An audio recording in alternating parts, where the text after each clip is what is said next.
एक बार की बात है, किसी शहर में एक बड़े से पेड़ पर एक पक्षी रहता था जिसका नाम था सिंधुक। सबसे चौंकाने वाली बात यह थी कि उस पक्षी का मल सोने में बदल जाता था। यह बात किसी को भी पता नहीं थी। एक बार उस पेड़ के नीचे से एक शिकारी गुजर रहा था। शिकारी उस पेड़ के नीचे आराम करने के लिए ठहरा।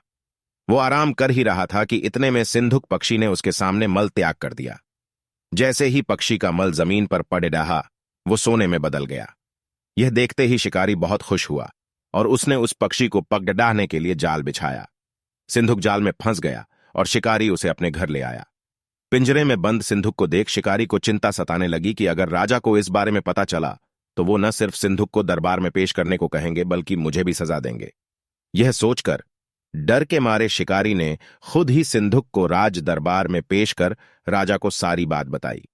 राजा ने आदेश दिया कि सिंधुक को सावधानी से रखा जाए और उसे अच्छे से खाना खिलाया जाए। यह सब सुनने के बाद मंत्री ने राजा को कहा, आप इस बेवकूफ शिकारी की बात पर भरोसा मत कीजिए। कभी ऐसा होता है क्या कि कोई पक्षी सोने का मल त्याग करे? इसलिए अच्छा होगा कि इसे आजाद करने का आदेश दें। मंत्री की बात सुनकर राजा ने चिड़िया को आजाद करने का आदेश दिया। सिंधुक उड़ते उड़ते राजा के दरवाजे पर सोने का मल त्याग करके गया। यह देखते ही राजा ने मंत्रियों को उसे पकड़ने का आदेश दिया, लेकिन तब तक वो पक्षी उड़ चुका था।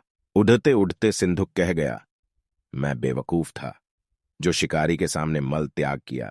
शिकारी बेवकूफ था जो मुझे राजा के पास ले गया। राजा बेवकूफ था जो मंत्री की बात में आ गया। सभी बेवकूफ एक जगह ही हैं। कहानी से सीख, कभी भी दूसरे की बातों में नहीं आना चाहिए और अपने दिमाग से काम लेना चाहिए।